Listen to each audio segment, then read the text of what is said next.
Hello everyone. Here again I am Gargi Mehta from JHB Sardar Primary English School comes with the third video of chapter number 1 crop production and management of subject science class 8. See here in the chapter video number 1 and 2 I have completed these topics. So now we'll start with the next topic is irrigation. Okay. What is irrigation? We all know the living beings need water to live, right? It is required for proper growth and development of plant and even for human beings or animals, etc. The water is absorbed by the plants from its roots, right? And along with it they also absorb minerals and fertilizers. So here I can say there are about 90% of water in plants is there. So the irrigation process is very much important. So it's required at regular timing to give water to the plant. So the irrigation is nothing but the supply of water to the crops at different intervals is called irrigation. So the water we have to apply, okay, supply. So for that we require water. So we must know what are the sources of water. So it's are nothing but the wells, tube wells, ponds, lakes, rivers, dams and canals. So from these sources we got the water for the irrigation of crop. Okay, let's see there are how many kinds of types of irrigation. So the types of irrigations are two. First is traditional method and second is modern method. Let's see one by one. In traditional method, the water is available in wells, lakes and canals which is lifted up by the different method in the different region for taking it to the field for irrigation process, right? So particular area will decide how much which kind of sources are there and which method they have to use for lift up the water. For this traditional method, cattle and human beings are mainly used as a labor for this lift up the water. So these methods all which required for the traditional use are cheap. So we can say the chain pump mode, that is pulley system, Dhelkli, Rahat, that is lever system, are widely used in traditional way with the help of cattle and human labor. So it's widely used, even it's cheap also. Okay, see there are two methods are already given in these pictures. Second is modern method of irrigation. There are two modern method. One is sprinkler method, second is drip method. So the modern method of irrigation help us to use water economically, because nowadays the crisis of water is major problem in some particular region. So we are trying not to waste water, right? So we are using this water particularly in different areas where the poor water supply is there. Okay, so let's these two method one by one. First is sprinkler method.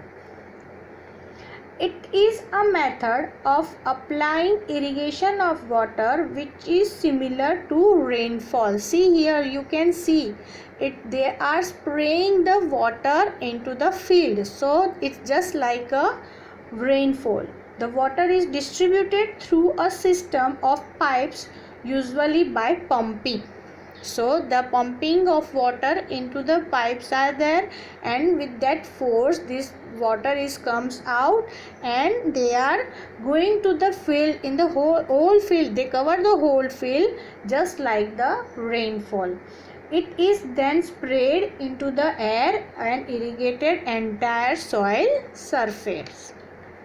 Now second is drip method. See, in this method the water fall drop by drop near to the root of plant. Okay, it is the best technique for watering and not allow the water to waste.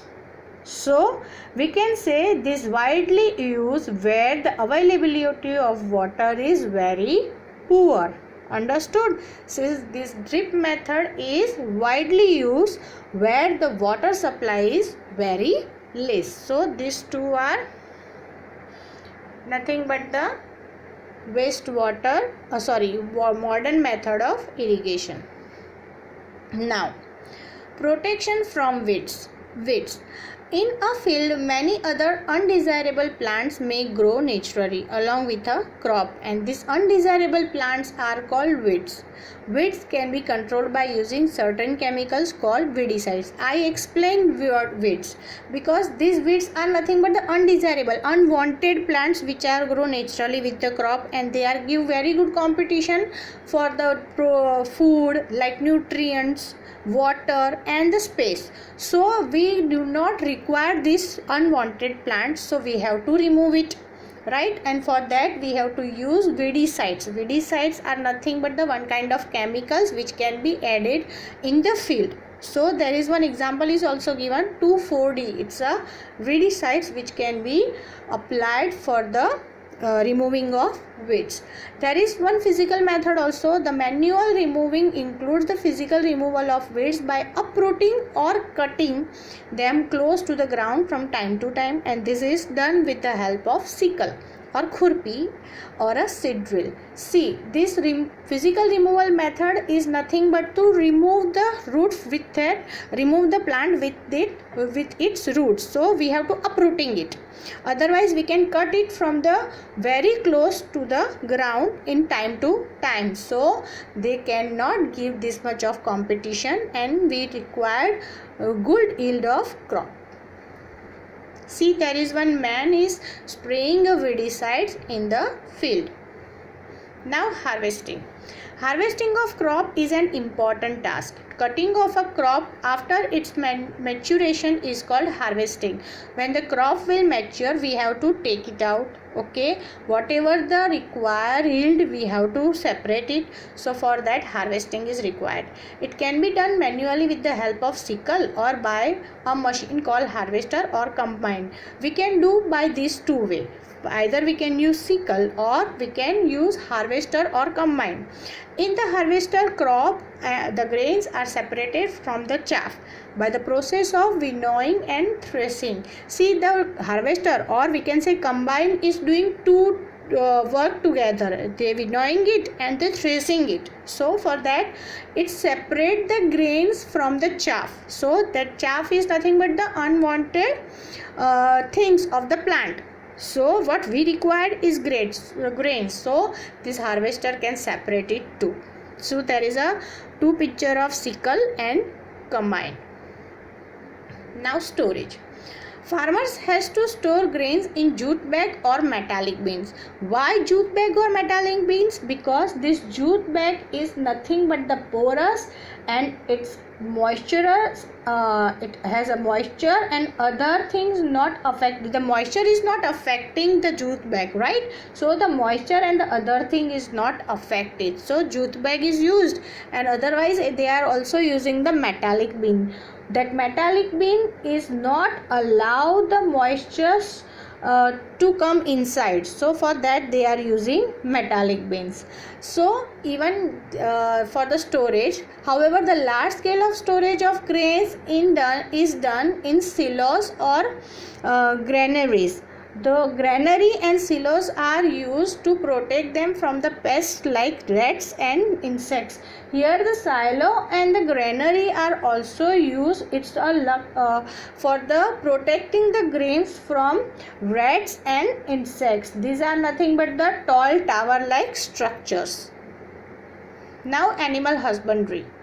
Animals reared at home or in a farms have to provide with the proper food, shelter and care.